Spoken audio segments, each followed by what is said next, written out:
Hello students, welcome to the physics class. हम बेटा कर रहे थे chapter 2 alternating current of unit 4। आज हम बेटा इस चैप्टर में से डिस्कस करेंगे सम इम्पॉर्टेंट न्यूमेरिकल प्रॉब्लम्स। तो फर्स्ट न्यूमेरिकल है बेटा जो हम करेंगे अल्टरनेटिंग करंट में से, वो है 100 ohm resistor is connected to 220 volt 50 hertz AC supply. What is the RMS value of current in the circuit and what is the net power consumed over a full cycle? तो बेटा इस numerical में हमें क्या दिया हुआ है? सबसे पहले देखो, हमें इस न्यूमेरिकल में रेजिस्टर दिया हुआ है। तो इसके सॉल्यूशन में सबसे पहले hair R is given, R which is 100 ohm. Also ERMS value दी हुई है बेटा हमें, ERMS which is 220 volt and frequency is given. Frequency is 50 hertz. तो बस बेटा हमें फाइंड क्या करना है? हमें फाइंड करना है आरएमएस वैल्यू ऑफ करंट। तो आई आरएमएस जो फाइंड आउट करेंगे हम, ए जो है हमारा आई आरएमएस हो जाएगा I is equal to voltage divided by resistor. तो हमारे पास वोल्टेज की वैल्यू क्या है बेटा? E RMS divided by R. तो हमारे पास ये आ गया 220 divided by 100 which is 2.20 ampere. Now second part है बेटा, what is the net power consumed over a full cycle? तो पावर का फॉर्मूला क्या होता है बेटा? P average is equal to voltage into current, यानी कि ERMS into IRMS। तो हमारे पास ERMS की वैल्यू है जो हमें दी हुई है 220 इंटू, और करंट की वैल्यू है जो हमारी 2.20 है। तो हमारे पास ये वैल्यू है बेटा जो आ गई 484 वॉट। P एवरेज की वैल्यू जो है 484 वॉट। जी बेटा नेक्स्ट न्यूमेरिकल में जो हमें दिया है, देखो the peak value of N AC supply is 300 volt. What is the RMS voltage?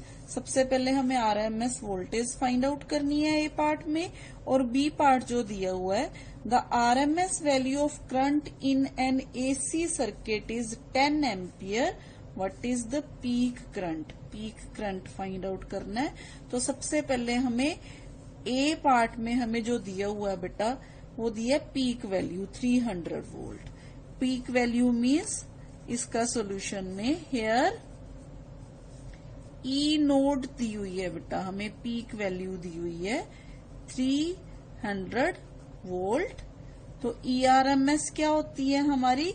ERMS होती है 0.707 of E note. Peak value का 0.707 होता है, यानी कि 70.7% होता है। तो इसका आंसर आ गया बेटा हमारे पास 0.707 इंटू 300। ई नोट की वैल्यू 300 है, तो ये हमारे पास आ गया बेटा 212.1 वोल्ट ए पार्ट। ऐसे ही बेटा बी पार्ट है जो हम सॉल्व करेंगे। हेयर ए पार्ट, बी पार्ट में हमें IRMS वैल्यू दी हुई है 10 एम्पियर दिया है ना, तो हमें दिया हुआ है IRMS is equal to 10 ampere. तो हमें फाइंड आउट क्या करना है? The RMS value of current दी हुई है, पीक वैल्यू फाइंड आउट करनी है। ठीक है, तो हमें क्या फाइंड आउट करना है? आई नोट फाइंड आउट करना है, which is √2 times of IRMS। It means 1.414 into IRMS 10। तो ये हमारे पास आ गया बेटा 14.14 ampere. Very easy numerical. Actually बेटा इस चैप्टर में आपके जो एग्जाम में न्यूमेरिकल्स आने हैं वो 2 मार्क्स के न्यूमेरिकल्स आने हैं, तो 2 मार्क्स के हिसाब से ऐसे न्यूमेरिकल्स हैं जो आने के चांसेस बहुत ही ज्यादा है। नेक्स्ट हमें दिया बेटा 44 milli henry inductor is connected to 220 volt 50 hertz AC supply. Find the RMS value of current in the circuit. Here beta we are given L. Inductor दिया हुआ है, इंडक्टेंस की वैल्यू हमें दी हुई है 44 mH which is equal to 44 into 10 raised to power 3 Henry. Okay. Then we are given ERMS हमें दिया हुआ है 220 वोल्ट। अगेन फ्रीक्वेंसी दी हुई है हमें 50 हर्ट्ज। तो रिएक्टेंस का फॉर्मूला क्या होता है बेटा? रिएक्टेंस का फॉर्मूला होता है XL is equal to 2 pi frequency into L। It means 2 pi into 50 into 44 into 10 raise to power -3। इसका आंसर किस में आएगा बेटा? ओम्स में आएगा, क्योंकि रिएक्टेंस मीन्स ये भी जो इंडक्टर का रेजिस्टेंस होता है उसको हम रिएक्टेंस बोलते हैं। तो इसकी वैल्यू ओम में आ गई। अब हमारे पास बेटा करंट की वैल्यू जो हमने फाइंड आउट करनी है, RMS value of current in the circuit. तो IRMS है जो उसकी वैल्यू फिर किसके बराबर होती है?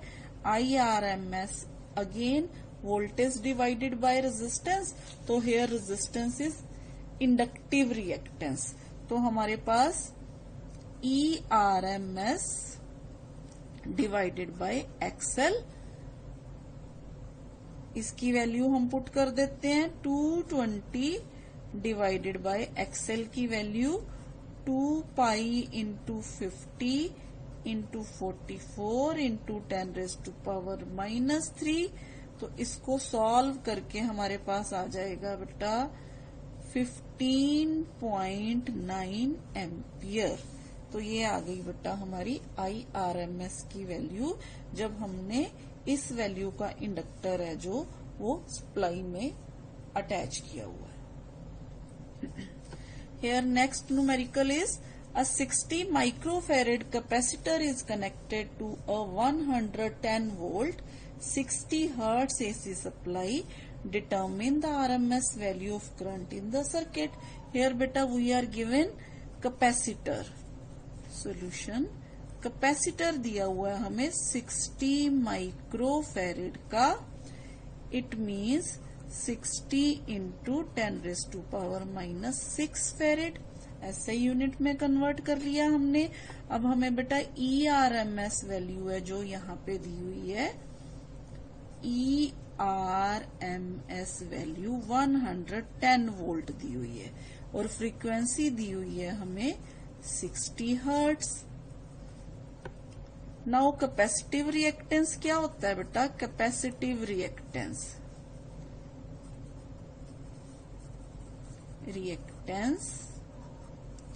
which is XC is equal to 1 divided by omega C.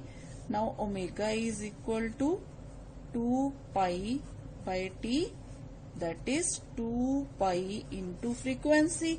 तो यहाँ पे हमारे पास आ गया बेटा जो ओमेगा की वैल्यू आ गई वो पुट करके 2 पाई F टाइम्स C। तो बेटा ये सारी वैल्यूज हमें दी हुई हैं, इनमें पुट कर देते हैं। तो हमारे पास वैल्यू आ गई बेटा XC is equal to 1 divided by 2 into 3.14 into 60 into C की वैल्यू हमारे पास again 60 into 10 raise to power -6। Now ये सॉल्व करके आ गया 44.2 ओम। अगेन बेटा दिस इज कैपेसिटिव रिएक्टेंस, तो इसके जो यूनिट होंगे वो क्या होंगे, ओम होंगे। अब हमें IRMS फाइंड आउट करना है, तो IRMS है जो वो किसके बराबर होगा, ERMS डिवाइडेड बाय XC। तो हमें 110 divided by 44.2 which is equal to 2.49 ampere. तो ये आ गया बेटा हमारा answer in terms of IRMS current. IRMS की वैल्यू जो होती है अगेन वो हमारी किसके बराबर होती है, वोल्टेज डिवाइडेड बाय रेजिस्टेंस के बराबर। हाँ जी बेटा, नेक्स्ट न्यूमेरिकल है जो वो है हमारा obtain the resonant frequency omega r of a series LCR circuit। Omega R या बेटा ओमेगा नोट हम इसे किसी भी तरह से लिख सकते हैं, with L is equal to 2 henry, C 32 microfarad and R is 10 ohm. What is the Q value of the circuit. हाँ जी बेटा, here we are given L is equal to 2 Henry, C is given 32 microfarad यानी कि 32 into 10 raised to power minus 6 farad and R is given 10 ohm. Now what is resonance frequency बेटा, resonant frequency का फॉर्मूला हमने किया है। Resonant frequency जो होती है, रेजोनेंट फ्रीक्वेंसी ओमेगा आर या ओमेगा नोट किसी भी तरह से हम इसे लिख सकते हैं in terms of L and C। इसका फॉर्मूला है जो 1 divided by LC under root. तो हम ये वाली वैल्यू पुट कर देंगे तो हमारे पास आ गया 1 divided by 2 into 32 into 10 raise to power minus 6। इसको सॉल्व करेंगे तो बेटा हमारे पास आ जाएगा 125 रेडियन पर सेकेंड। ओके बेटा, ये आ गई हमारे पास ओमेगा आर की वैल्यू। अब हमें क्यू वैल्यू फाइंड आउट करनी है, तो क्यू वैल्यू फाइंड आउट करने के लिए हम जो फॉर्मूला लगाएंगे, Q value is equal to omega R L divided by R. Again we have value of omega R which is 125 into L which is 2 and R is 10 ohm. Then value of Q value जो अपना answer आ गया बेटा वो आ गया 25। जी बेटा, numerical है हमारा a series LCR circuit with R is equal to 20 ohm, L is equal to 1.5 henry and C is equal to 35 microfarad is connected to a variable frequency 200 volt AC supply. When the frequency of the supply equals the natural frequency of the circuit, what is the average power transferred to the circuit in one complete cycle? जी बेटा, इसमें आपको समझ आ गई क्या दिया हुआ है हमें। उसने बोला है when the frequency of the supply equals the natural frequency of the circuit, यानी कि हमारे पास इस कंडीशन में आपको पता है जब फ्रीक्वेंसी जो एसी की है, एसी सोर्स की है, वो natural frequency of the circuit के इक्वल हो जाती है, तो हम इम्पीडेंस की वैल्यू जो होती है हमारे पास इन दैट केस जो इम्पीडेंस होता है Z, इम्पीडेंस Z वो किसके बराबर हो जाता है बेटा, रेजिस्टर के बराबर, रेजिस्टेंस के बराबर हो जाता है। तो हमें रेजिस्टेंस की वैल्यू कितनी दी हुई है, 20 ओम दी हुई है। तो इस केस में हमारे पास 20 ओम किसकी वैल्यू आ जाएगी, इम्पीडेंस की वैल्यू आ जाएगी, Z की वैल्यू है जो 20 ओम आ जाएगी। अब average power dissipated per cycle का फॉर्मूला क्या होता है, the average power dissipated per cycle, वो होता है बेटा हमारे पास P average is equal to ERMS square divided by Z, क्योंकि here we have Z as a impedance which is again equal to R, तो हम इसकी जगह पे क्या पुट कर देंगे, ERMS square divided bye R। तो ERMS हमें कितनी दी हुई है, 200 वोल्ट दी हुई है, तो 200 स्क्वायर डिवाइडेड बाय 20, तो हमारे पास एवरेज पावर डिसिपेटेड है वो आ गया बेटा 2000 वॉट के बराबर। जी बेटा नेक्स्ट न्यूमेरिकल में है हमारे पास, radio can tune over the frequency range of a portion of medium wave broadcast band 800 kilohertz to 1200 kilohertz if its LC circuit has an effective inductance of 200 microhenry. What must be the range of its variable condenser? तो बेटा इस case में हमारे पास होता है जब हमने tuning करनी होती है रेडियो की, for tuning the frequency of free LC oscillations should be equal to the frequency of the radio waves. So solution में हमारे पास for tuning the frequency of free LC oscillations should be equal to the frequency of the radio wave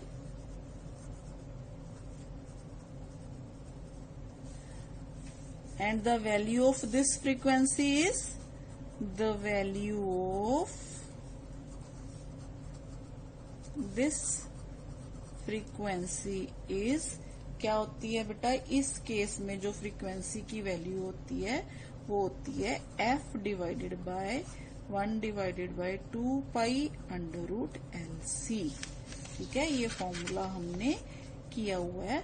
तो इसमें हमारी जो value है हमें क्या find out करना है बेटा, कंडेंसर की वैल्यू फाइंड आउट करनी है। तो हमें इसके लिए क्या फाइंड आउट करना पड़ेगा, C जो है फाइंड आउट करना पड़ेगा। तो इसमें से अगर हमने C निकालना हो तो इसको स्क्वायर कर देंगे, स्क्वायर करके C की वैल्यू है जो हमारे पास आ जाएगी 4 pi square F square L।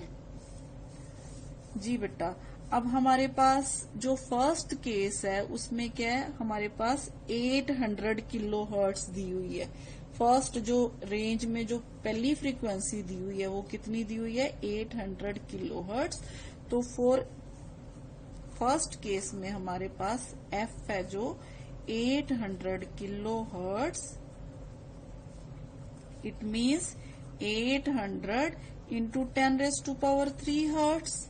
ठीक है, तो हमारे पास C की वैल्यू है जो, देखो इसमें हमारे पास F की वैल्यू हम पुट कर देंगे तो आ गया हमारे पास C है जो वो आ गया 1/4 pi square into 800 into 10⁻³ square into 200 into 10⁻⁻⁻6, क्योंकि L की वैल्यू है जो हमें कितनी दी हुई है 200 micro Henry which is 200 into 10⁻⁻6।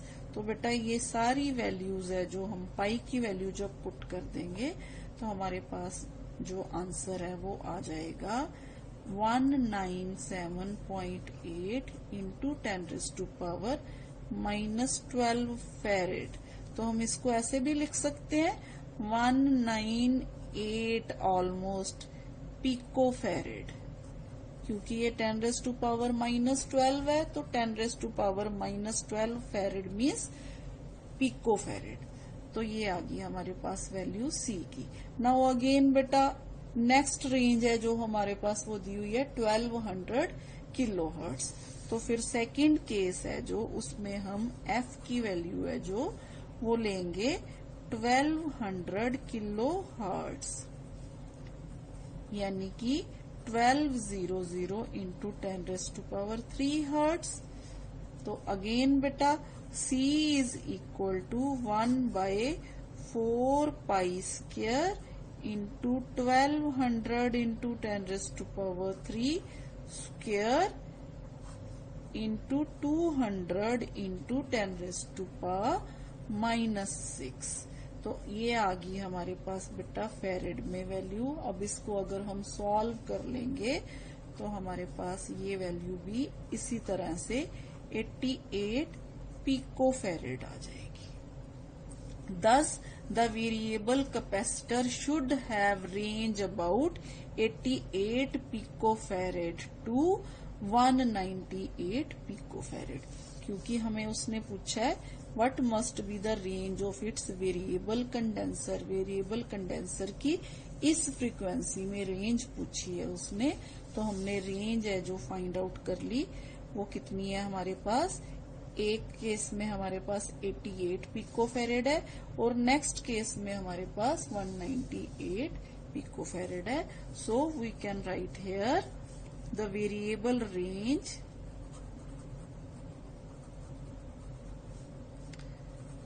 variable capacitor should have a range of about 88 picofarad to 198 picofarad। Again बेटा एक और बहुत ही सिंपल न्यूमेरिकल है हमारा। A light bulb is rated at 100 watt for a 220 volt supply. Find the resistance of the bulb, peak voltage of the source and RMS value of current through the bulb. 2 marks के numerical के हिसाब से most important NCERT का question है बेटा ये भी। Solution here बेटा वी हैव पी एवरेज, वो जो दी हुई है हमें 100 वॉट दी हुई है, तो 100 वॉट। इसके अलावा आई हमारे पास आरएमएस वैल्यू ऑफ वोल्टेज दी हुई है which is V RMS 220 volt. Now what is resistor, resistance जो होता है बेटा आर जो होता है वो होता है हमारे पास in terms of power and voltage. अगर हम फॉर्मूला लगाएं तो वो होता है V square divided by P. तो इस केस में आ जाएगा V R M S by P average. Now what is V R M S 220 square by 100 which is equal to 484 volt ohm, sorry 484 ohm। Again बेटा next हमें peak voltage of the source find out करनी है V naught which is again equal to √2 times of V R M S. V R M S हमें दिया हुआ है तो हमारे पास आ गया √2 की वैल्यू पुट कर देते हैं इंटू 220 विच इज 311 वोल्ट, यानी कि जो पीक वैल्यू है वोल्टेज की वो 311 है। आरएमएस हमें कितनी मिल रही है 220 मिल रही है। इसके अलावा बेटा अब नेक्स्ट उसने पूछा है आरएमएस वैल्यू ऑफ करंट, यानी कि IRMS। तो ये किसके बराबर हो गया बेटा हमारे पास in terms of P average divided by V R M S. As P is equal to V into I, तो आई हमारे पास हो गया power divided by voltage which is equal to 100 divided by 220 which is equal to 0.45 ampere. जी बेटा, ये तो थे हमारे अल्टरनेटिंग करंट वाले चैप्टर में से कुछ इम्पोर्टेंट न्यूमेरिकल्स, जिनमें से कि एग्जाम में आने की उम्मीद बहुत ज्यादा है, क्योंकि 2 मार्क्स के जो न्यूमेरिकल्स है वो इस चैप्टर में से आने हैं पेपर में। तो मेरे को उम्मीद है बेटा आपको ये न्यूमेरिकल्स है जो समझ आ गए होंगे, तो आप भी प्रैक्टिस करना। ओके बेटा, थैंक यू।